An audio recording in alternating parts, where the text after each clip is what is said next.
So, hello, hurrah, and good morrow. This is another episode of the Good Listening To show on UK Health Radio and the Good Listening To podcast space as well. And Your Life and Times with me, Chris Grimes, is a sort of subheading of all of that. And it's my absolute pleasure to welcome to the Good Listening To and Life and Times with Chris Grimes clearing the lovely Vanessa Bailey from 9 Yards Films. Thanks very much for having me, Chris. You're very welcome. And who we have in common is the lovely William Goodchild, or Will Goodchild, who in both of our lives has done music for our various filmscapes. And one of the things I was really excited when Will said, "Oh, you should speak to Vanessa," is the fact that you two work in the creative endeavour and you're a power of optimism, a galvaniser of others. And, you know, you're doing the same thing of pushing into a creative sphere. And a quick connection, there's a lovely quote that I want to anchor what we're going to talk about as well, which is writing a book of poetry is like throwing a rose petal into the Grand Canyon and awaiting an echo. Hurrah. So we'll just let that float there. I love that. And will we get an echo? So you're extremely welcome, Vanessa. So how's morale? How's your story of the day? Story of the day. Oh, was I expecting that one? What sort of story would you like, Chris? Just a general... I don't mean once upon a time. I just mean how's morale? What's on your plate? Today is all about creating stories, as it always is. I have 3 stories on the go, so my head is in 3 story spaces, which is lovely. And it's not early in the day, but it's the beginning of the day, and I'm looking forward to. I always wake up looking forward. Now, that's not entirely true. I don't always wake up looking forward to the day, but I always wake up thinking there's some stuff to embrace here. So let's embrace it. Carpe diem, and implying there that you're not lying face down normally. When you wake up, you're looking at the world saying, bring it on. No, it's normally, I'm normally woken up to the sort of the cacophony of hungry dogs. So it's not a massively glamorous awakening, but that's a great story. It's very efficient. The cacophony of hungry dogs. Yes, it's a film, isn't it? Yes. So I'm about to take you through the storytelling metaphors and the lovely bouncy journey of this show, where the clearing is first, then we have a tree within your clearing, then there's some alchemy, some gold, some Shakespeare, and a cake. So it's all to play for. So before I get you into the clearing, if someone doesn't have any immediate frame of reference, I know we've got Will Goodchild in common.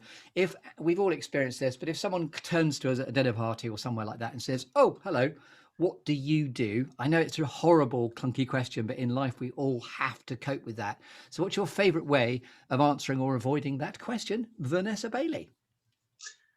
So I usually say I'm an actress and then go, "Oh," which I've been told lots of times not to do.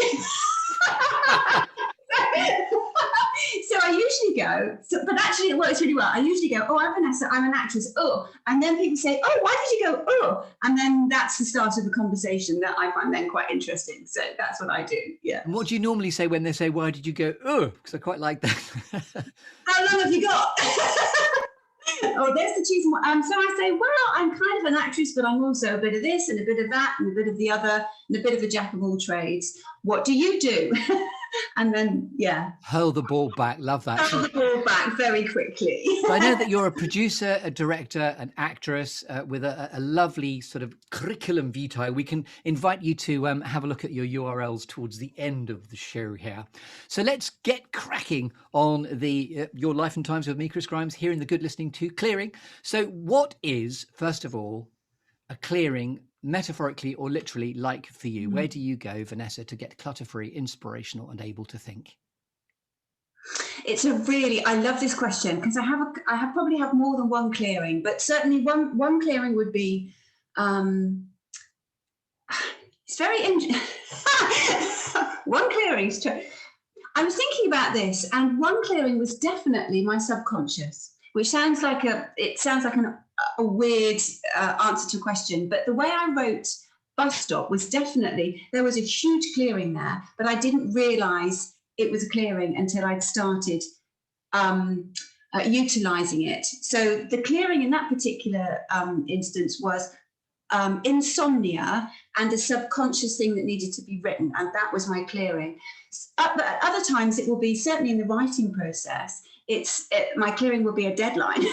Like, Yes. I've got a rewrite to do, and I'm working with a director at the moment on one of my scripts that he's going to direct soon, and the clearing for me then is like, I need another rewrite, and then I will embrace that. I assume, as a mathematician embraces an equation that they find quite challenging, I will just embrace it and go, right, here we go. And that's my clearing. It just basically... And I love the sort of creative tension in that. There's even the bus stop. I know that's your award-winning film of late, of many projects you have on the boil, but a bus stop of itself is a place where people wait. Yes. So I like that, because there's a sort of holding station of the waiting at a bus stop, or the waiting.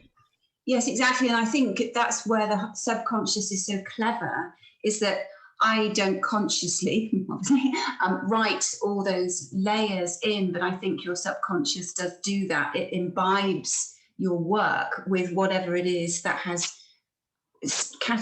been the catalyst for the work and that the work needs to say. It's a terribly clever thing, the subconscious, yeah. And was it the dead of night that gave you the idea of the bus stop as the waiting station, or were you at a bus stop having the idea about the bus stop and what might happen there, and dramatically? I didn't know what I was writing when I started writing it. I literally I couldn't sleep, so I thought, what can I do to calm my brain? I'll write something to give my active brain a focus, rather than it just going round and round like this. And then when I just put a man and a woman together in a place where they couldn't escape, where they had to stay, but in a sort of neutral way that had some ambiguity. Yeah. And I gave him a line, and then I gave her a line, and then the conversation, and I got to the end of the film and I said, oh, it's about that. I didn't realise that's what it was about. That's why I couldn't sleep. And again, interesting, it's about morning pages and the idea of just getting your thinking to just dump onto a piece of paper. So in terms of a healthy mindscape. I think what's really important is abandon the fear of writing or doing whatever it is you're creating. Abandon the fear of doing it badly and just do it. Allow yourself the space to just get it out there and then refine from there. And it's quite a good way of, or strategy to overcome insomnia as well. The idea of, okay, I am active, my mind is busy, so let me give up and give it a bit of an application. Absolutely. It was an incredibly productive. I mean, I just thought, this is fantastic, because I went from anxiety to triumph in a way, that I'd produced something from this. And then I showed it to my husband the next day, and he said, you have to make that. Really? There's a lovely adage about creativity, about if you have ideas that are creative, get rid of them. No, they're time consuming. Just get rid of them. Push them away, delegate them. But if you can't push them away, if you can't delegate them, if they keep coming back to you like boomerangs, then I guess they're yours and you should get on with them. Yes, and that's the only way that I can make stuff, is when I don't have the option not to make it, because otherwise I don't think there's any point. If it's not keeping you awake at night, if it's not making your pulse race that a little bit faster, if it's not burning a hole in your heart, it's not going to do it to whoever it is you want to present that idea to either. So there's probably not much point doing it, because it's so much hard work. So yeah, absolutely, Chris. It's like you find that niggle that won't let you go and go with it. And it is about agitating our thinking to be creative. I mean, I find that very relatable, because I have had the weirdest sleep rhythms over the pandemic. But even, what I'm doing now, this creative spark of, the life and times of me, Chris Grimes, in this space, this came about out of adversity. And I just couldn't get rid of it in the dark hours of the morning. So that's very, very relatable. Well, that's a classic place for artists to work from, isn't it? From time immemorial, not your work, your best work, I don't think necessarily comes from a place of comfort. Yes. I think it comes from a place of travel and journey and wrestling and self-discovery. I think why art is so helpful is that it helps us to embrace and process that in a way that we still feel in control of and can have some kind of license over, but it also helps us to process something that needs looking at. Yeah. Magic. Famous and salubrious company, because apocryphally I heard the lovely story, I think it's true, where Sting woke up one day and just wrote, during the adversity of a divorce, every breath you take. I just woke up and sort of dumped it on a bit of paper. The rest is history, as Mm. is your bus stop, madam, if I may say so. You have won some awards. Hurrah! So Yeah. we're in your clearing then, which is either in the dead of night within your dreamscape, or it's the bus stop. You can decide, where am I going to turn up, a bit Waiting for Godot-esque? Where am I going to turn up and rustle the foliage of a tree with you? Where would you like me to turn up? I think people is the thing that rustles my tree. I'm just trying to work out where I'm going to turn up physically with my tree in the scape. Oh, with your tree. Oh, which So I'm tree? either at your bus stop or in the dead of night next to your bed with a tree. I'm coming to your tree. I think in the dead of night, yes. So in comes, if you pardon the slight intrusion, but I promise here I am with a tree. So I'm waking you up. Here we are in the dead of night in that wonderful creative scape. I like this. It's got a sort of night shoot ambience to it. I like that. So I'm going to shake your tree now to see, first of all, this is the 5, 4, 3, 2, 1. 4 things that have shaped you, 3 things that inspire you, 2 things that never fail to grab your attention, and 1 quirky or unusual fact about you. Don't worry, you don't have to shake the tree in a wanna, but these are your apples to crunch on as you see fit. So how would you first like to interpret the 4 things that have shaped you, please, Vanessa Bailey? The 4 things that have shaped me, without a shadow of a doubt, it's a slightly, my mum. My mum, through my experience of unconditional love, and I think the experience of unconditional love is an incredibly powerful thing. So that will be the first one. The second one, moving from the wonderful, bliss of unconditional love to grief and loss.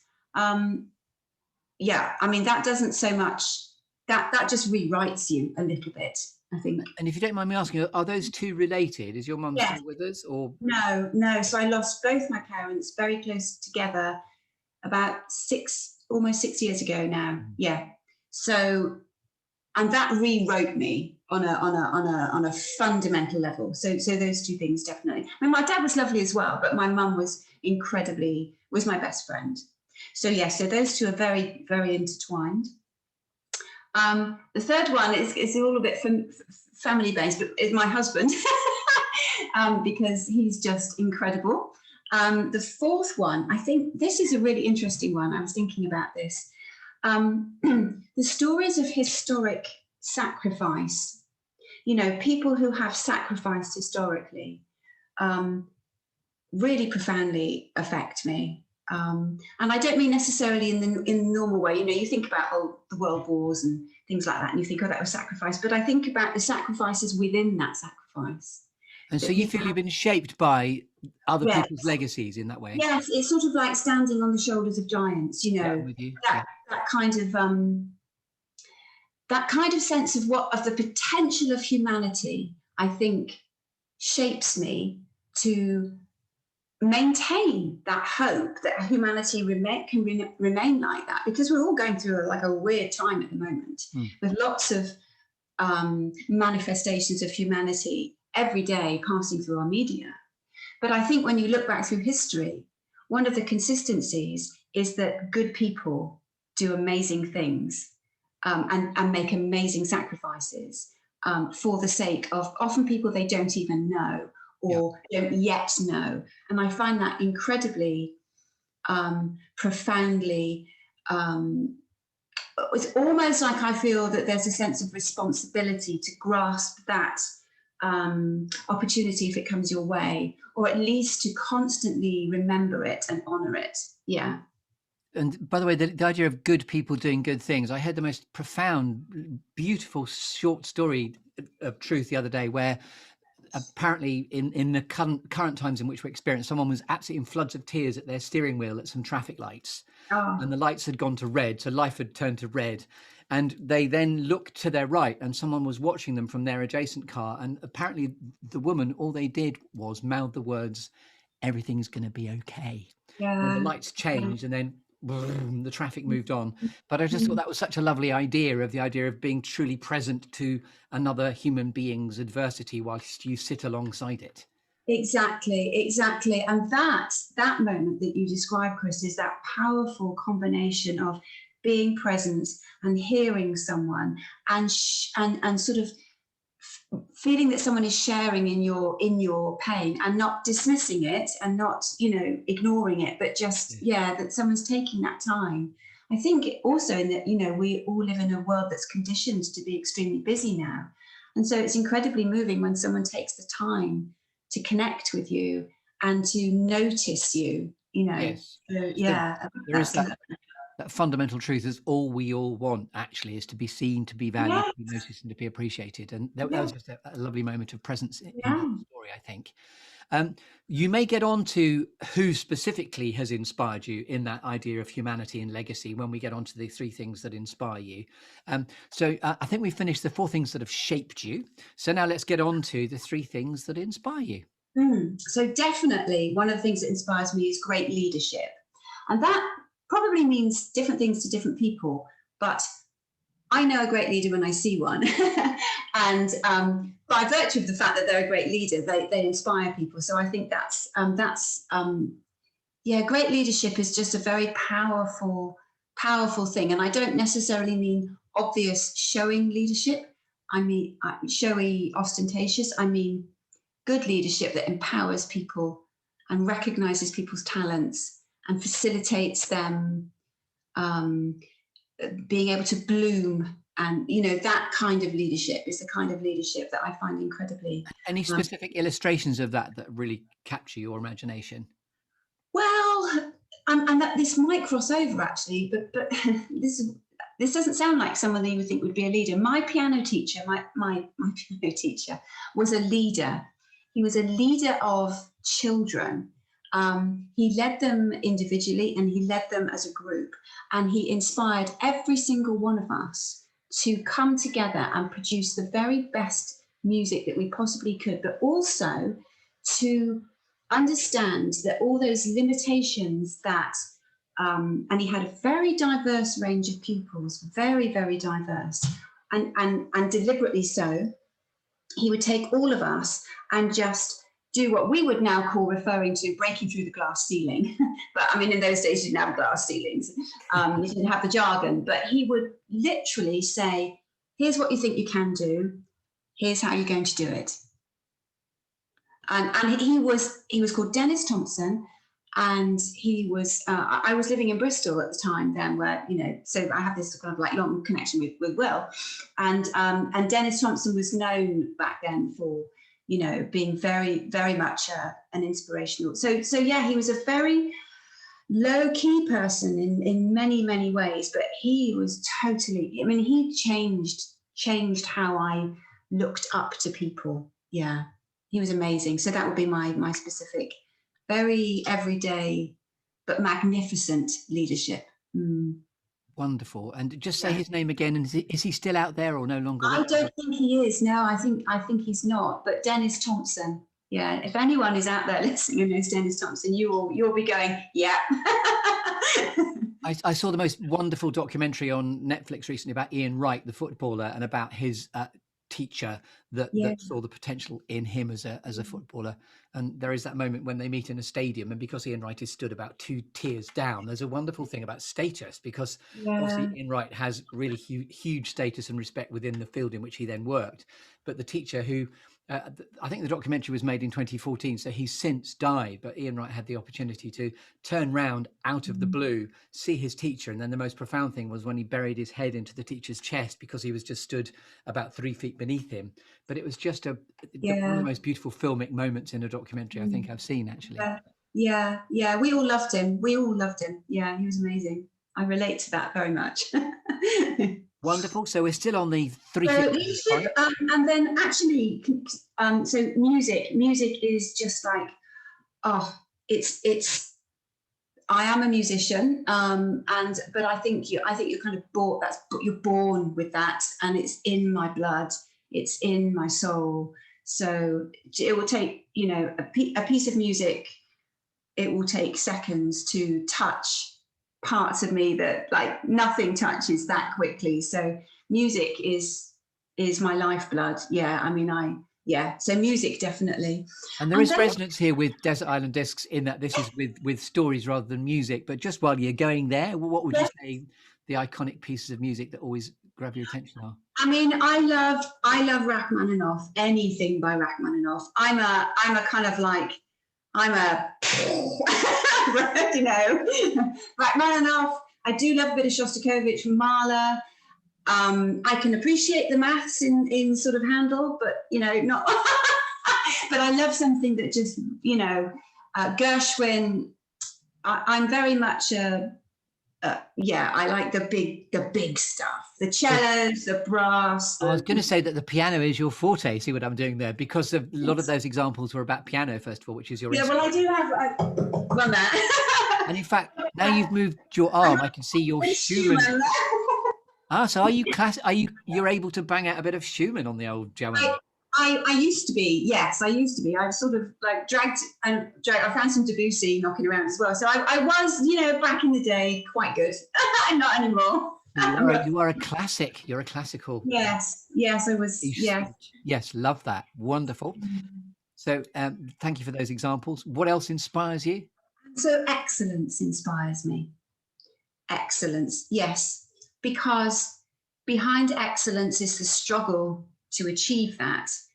And I know excellence very rarely comes easily. So I find excellence very inspiring because it speaks of the person behind it or the whatever behind it. So, yeah. Oh, that's lovely too. The idea of leaning into adversity to find the excellence. It's, we'll get onto this, but it can sometimes be the diamonds beneath your feet, which may be a struggle to dig up. Exactly, yes. And the striving is what's important. There was a lovely quote recently that again resonated relevant to that, which is in life, the difference between what you want and what you get is what you do. And so the story was, if you're walking along a beach and you want a pearl, you can't just expect to pick one up. You've actually got to do something. You've got to dive down for it. That's right. And I was just thinking, actually, before you said that, I was just thinking what I think what I mean by it speaks of the person is it speaks of their character. It speaks of everything that it takes for someone to continue that journey to the point where you feel you've achieved the best version of whatever it is you're trying to achieve. And that takes strength of character, perseverance, integrity, lots of, you know, marvelous qualities that really enrich us as human beings. Yeah. And as a filmmaker as you are, that's the hero's journey right there. An obstacle presents the ring bearer. How do I find my precious, which is the excellence? I think all art is a series of challenges or problems or obstacles that you have to negotiate. I mean, all art, it just feels like filmmaking, particularly the logistical, it just feels like it's a constant problem-solving exercise. It's part of it is incredibly creative, but part of it is just trying to tap into that sort of like indomitable spirit of I will not fail. I know I can. It's not an option. Failure is not an option. So it reminds me also. There was an Eastern European mystic drama teacher that I was trained by at the Old Vic Theatre School called Rudy Shelley, who was a bit Yoda-esque. Teach you, will I will. But he pointed out a brilliant acting technique that all acting, all life is conflict. And when you come onto the stage, into the scene, you know, everything you're about to do is about the successful execution of your task or the failure of your task. That is the conflict. Will you get what you want from the people that you traverse across the stage to meet? You'll either get it or you won't. So it's how you overcome adversity to get what you want, which is a lovely life skill of itself. Yes. Yeah, it is. I mean, I don't have any training at all. But I think that's one of the things that I have learned, which is really, really interesting, Chris, is that's one of the things that they teach you, is that, you know, you just do learn that. You learn that conflict, that point of connection and how it resolves, or that point of needing something and how do I get it and what's stopping me is the catalyst for so many stories. Yeah. Yes. And it goes just a little bit further into the idea that, you know, the human condition is how we go about to make ourselves happy. And as we know, if you'll excuse this expression, people, we are all good, bad, crap, or indifferent at that endeavor. Yes. There's a lovely sage-like wisdom in that. Life is struggle. Yes, life absolutely is struggle. And I think that very much also depends on what you're trying to achieve to make you happy, which is a very profound subject of, you know, consideration. But yeah, you're absolutely right. It's what do I need to make me happy? And am I prepared to travel the journey to get me there? Yeah. And I think that's almost a universal story that's almost the thinking about it, that's almost the universal human story, isn't Yes. it? Like, it's different, it plays out in different ways, but we're all looking for happiness and peace, I think, as well, is what we're looking for. So In fact, yeah, very. to that end, recently during the pandemic, I was really struck by a lovely Marcus Aurelius quote, which is, "Never worry about the future, because you will greet it, if you have to, with the same weapons of reason which today arm you against your present." And then I took it a bit further. There's a really lovely email trail that I can recommend to you and to listeners here on the UK Health Radio space as well, which is a lovely thing called the Daily Stoic. And it's just really good to remember to be just present and stoic in how we overcome adversity. Ooh. Yeah, I mean, it's about, it's a matter of will, isn't it? With so many things in life, it's a matter of will. And I was thinking, not Will Goodchild, although many times who is worth another mention, the lovely William Goodchild. Often it is. He's in another episode, by the way. So yeah. Oh, brilliant. But I think very firmly aligned. I'm slightly segueing off here. Sorry, Chris, but it just came to me. Firmly aligned to that is hope, and I think hope is and this also ties in with leadership. Hope is the power that we have to exercise the will, because without hope, there's no hope. Without hope, there's no drive to exercise the will to achieve. So I'm always thinking about leadership now, very quickly, sorry. I'm always very suspicious of leaders who don't offer hope, because a leader who doesn't offer hope is not a leader. They're a dictator and they're a controller. And when you take hope away from people, that's only ever with the reason of wanting to control them. So a good leader will give people hope. And also, I don't know why I'm talking about that, but it just seems to align very much with that. You have the will and you need the hope to be able to achieve that. Yeah. There's a lovely yin and yanging that, because without hope, there is hopeless. So it's not all about opposites, but I love the fact that leaders need to bring hope. That's a really lovely adage about leadership, which I agree with. Hurrah! Lovely sort of segueing riff there into Stoicism and to not worrying about the future and keeping hope alive. Lovely jubbly. So now 2 things. We're still shaking your tree here in the Good Listening To show and the Life and Times with me, Chris Grimes, clearing. So 2 things that never fail to grab your attention, which is a bit halt squirrels. And I noticed in one of your short films, I think it's you mentioned there's actually a legend that comes on the screen which says "and some squirrels," which I really enjoyed. The Rescue Project, I think it was. But anyway. Yes. That's the rescue show little thing that we did. Yeah, with Tallulah and Angus, the dogs barking, and some squirrels. Yeah. So two things. It's always. I know I keep going on about people, but it's because people fascinate me. But the one thing that always leaps out at me, which shouts at me, is kindness. Kindness. That kind of that sort of quiet, private kindness that truly kind people are able to offer. Not the the moments of look at me being lovely, but kindness. Isn't it just the most attractive thing? It's the most attractive thing ever, because it just speaks of someone who's immediately able to lose themselves and consider another person more, as the prime thing in that moment.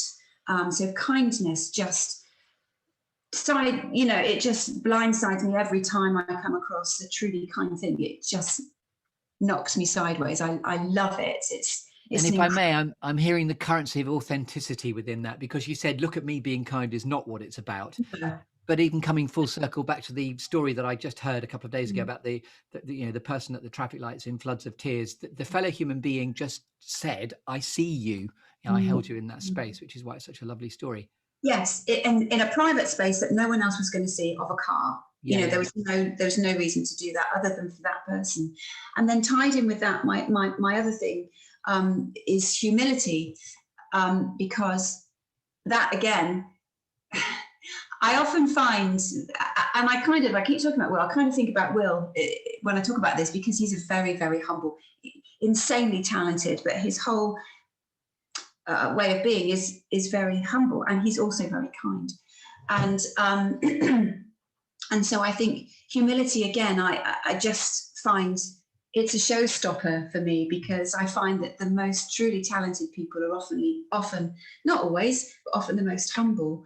And it's that humility that gives people access to them and everything that they can teach us in a way that is empathic, and it becomes about us and not about them. And I think that's what the great thing about humility is it opens up people's access to each other in a way that can create something really rather beautiful. So That's a lovely quality of altruism in there, about the kindness, not just of strangers, but the kindness and humility of those that are excellent around us. Yes.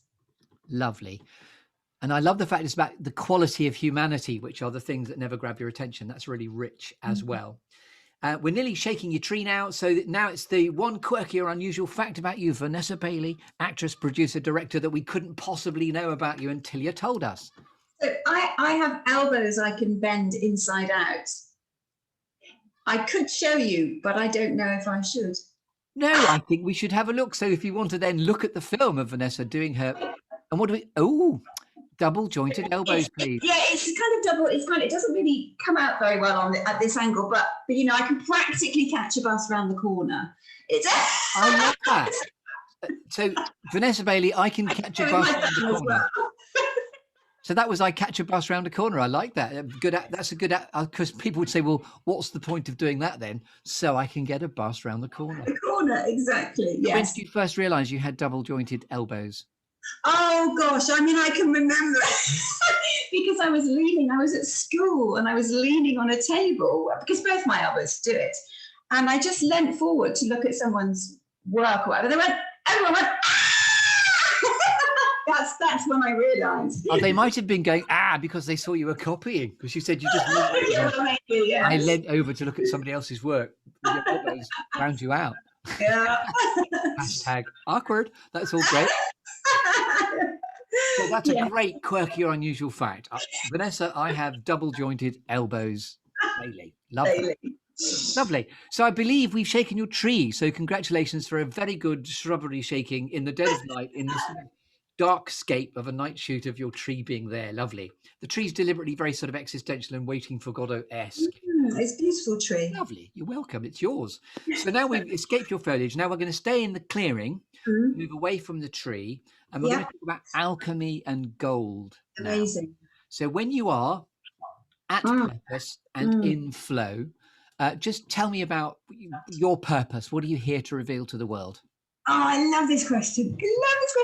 So what I absolutely love is pulling people together and seeing them doing the stuff they love doing well, and being really happy in that space and achieving something that just makes them smile and makes their heart sing and makes everyone feel like we've just, team, I think is what I'm saying. What I really love is, what I love about filmmaking is, I love, you've got this story, and then you have to find the ingredients to make the story work, but not just to tell the story, but to tell the story that's going to really work its way into people's hearts. And to do that, you have to find the right people. It's like orchestrating a piece of music. You can't orchestrate it for any old instrument. It's got to be the right instruments at the right time and all of that.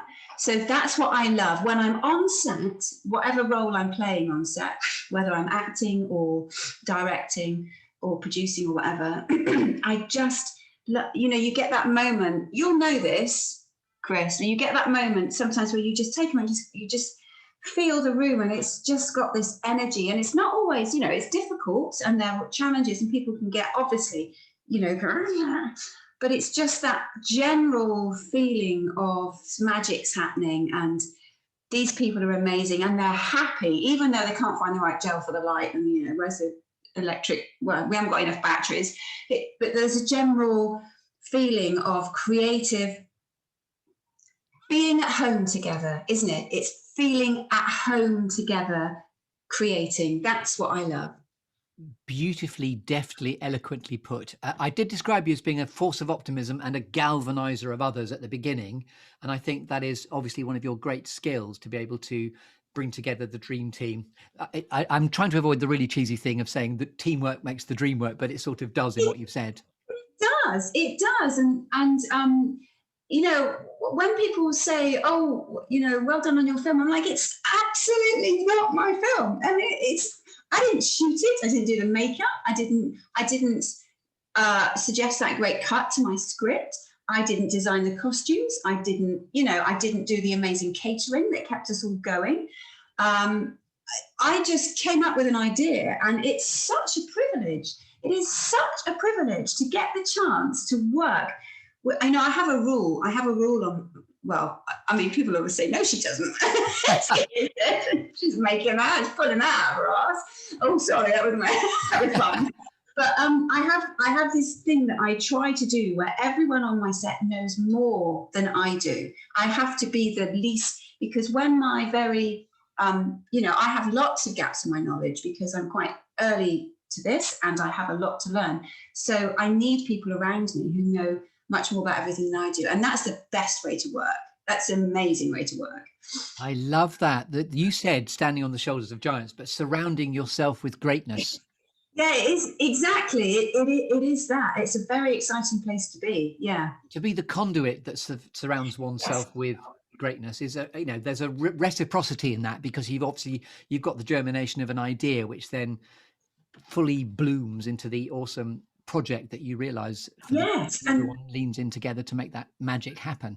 Exactly. And what's so amazing about that is it's not painting by numbers then. It's just, right, everybody grab a paintbrush and go, because it's everyone's voice is then. It should never film I think is quite specific really. It should never be, because it has lots of people involved as opposed to a painting or where you're doing it yourself. But It should never be about one voice. The one voice that comes out should be all the voices of everyone, every head of department, all intertwined to create that final voice that tells the story. And I love, like a tapestry, I love that.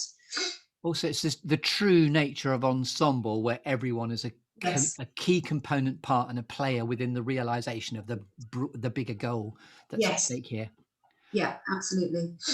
Lovely. In fact, the bigger goal, I can't resist saying, was really struck with what's happening in the world of football at the moment. And I'm not trying to get all blokey in football, but the idea of the sort of squad huddles that you're noticing much more this year, because we've all been through such adversity. And the squad huddle, done in the Welsh team's case, is absolutely everybody. Yeah. With Gareth Bale in the centre, just trying to bring everyone together, which is amazing. A lovely thing to see. Yes.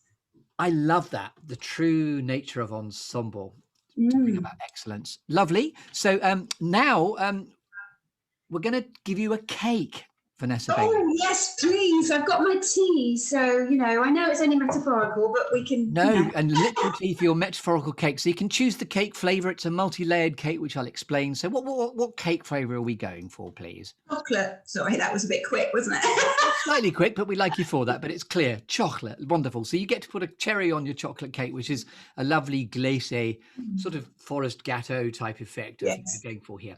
So it's a multi-layered, multi-textured cake. And the final of the storytelling metaphors is deliberately multi-textured, even though it's not good to ask a multi-layered question, but it's my show. I can do what I like. So this is open interpretation, a big fat cake. Here it is.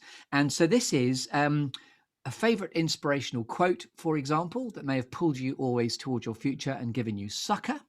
And it could be something like, what best piece of advice might you give to a younger version of yourself? Yes. So it's very rich, lovely, sumptuous cake. What's the best piece of advice you've ever been given? And then finally, inspired by Shakespeare, this is where the cheeky bit of Shakespeare comes in, and Jake in As You Like It, and all the world's a stage, and all the men and women merely players, and each man or woman in their time has many parts, their acts being 7 ages. Vanessa Bailey, we can talk about legacy as well. How you would most like to be remembered. Well, which layer should I start on? So my mum did this clever thing, talking about what would I I might whiz through a couple of those. Talking about what would I say to my younger self, and I remember I didn't notice. I'm terrible at maths. It's a reality. There's no being kind. I'm terrible at maths. I didn't realise I was terrible at maths until I got a U in my O level. Remember those? And the reason I didn't realise was because the power of my mother's, my confidence in my mother's perspective on me was such that even though I was in set 4 for maths, she'd convinced me that was just kind of some oversight or a strategy. And she said, no, Vanessa, you're really good at maths. You're great at maths. So I kind of like carried on thinking I was great at maths until I realised I wasn't, thanks to the examining board. But that was very powerful to me because it really liberated me at that point in time. So what I would say to my younger self is, I don't know how that translates, but it's about not letting people tell you that you can't do things. I think there's a thing there about, I found that with filmmaking is people said, you can't go into acting because you haven't got any qualifications. You can't go into directing because you haven't got any qualifications. Don't wait for people to give you permission to be good at something. Just embrace it. Yeah. I love that. I think there's a sort of meeting of those two things there.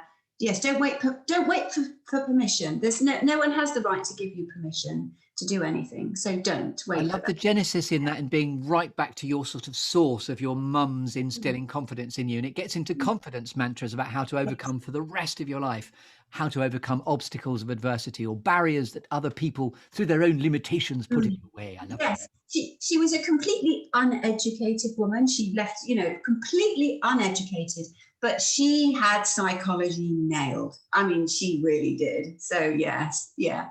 And then I have a quotation which is it's actually from the Bible, but it's such a great quotation, which and it is genuinely one of the things that keeps me going, because I think, especially in a time where we've become very isolated. We've begun to feel quite isolated and alone. I think a lot of people have really struggled in this particular point of time, for our nation. That sense of separation has been quite profound for people. So there's a little quote in the Bible that says, "Who can separate us from the love of God?" And I think just that idea that there is a love that you can never be separated from, so you are never alone. That, because I happen to believe that, and it, I know some people won't, but that's really kept me going. Like, I'm never alone. I can never be alone. So, and people will have other things other loves that stop them feeling completely isolated. But that's one that's kept me going through life, through 2 terrible bereavements, through lots of things. Just that knowing that you're not alone, I think, is really important for people. So that quote has been a big one for me. What else did you ask me, Chris? So now, beautifully, we're into legacy and how you'd most like to be remembered, inspired by. I mean, it's, in some ways, like, it doesn't really matter how I'd like to be remembered, because it's already done. People will remember me as they remember me, but how I would like to be remembered. And doesn't it feel like, it just feels rubbish saying it, because it's not likely to happen. But I would like people, I can't remember who said this. Is it Maya Angelou? That people will always remember how you made them feel. Someone said it. And that couldn't be bad things as well. So it's a very sort of, you need to think about that. But you can do all this stuff, but people will always remember how you made them feel. And I hope that there will be at least some points in time, and I know there are many points where I have made people feel a way I shouldn't have made them feel, but I hope that there are some moments in time where I have made people feel in some way something that has helped them. Yeah, that has been positive for them. Yeah. And by the way, you are indeed a sage. It was Maya Angelou that said that. So Right. they never remember what you say, but they always remember how you make them feel. That's right. And you can attribute it to yourself, Vanessa Bailey, as well. Beautiful sort of epitaph. I love that. And so now we've got about a minute and a half left, I believe. So just where can we find out more about Vanessa Bailey on the internet, please? Well, anyone who knows me will go Twitter. So I'm on Twitter. I am on Instagram. So I'm on Twitter at Vanessa Bales. I'm on Instagram. I have 2 accounts on Instagram. One is a slightly ranty private Instagram account. I'm quite ranty. And the other one is my professional Instagram account for the benefit of my agent. Lovely, Sandy. And so that's at Vanessa MJ Bailey. It's a bit of a mouthful. And then I've got a website, Vanessa Bailey Director, and my production company, 9 Yards Films, of course. 9yardsfilms.com, would that be, or .co.uk? Yes, .com. Because, Chris, we go the whole 9 yards. Boom. Yes. Vanessa Bailey, thank you so much for gracing us with your presence here in the Good Listening. Thank you. Your Life and Times with me, Chris Grimes. And it's been an absolute pleasure welcoming you here to The Clearing to find out your life's lessons learned along your way. So thank you very much indeed. This has been Vanessa Bailey. And for those listeners here on UK Health Radio, to your good health, I've been Chris Grimes. Tune in next week for more stories from The Clearing, and goodbye.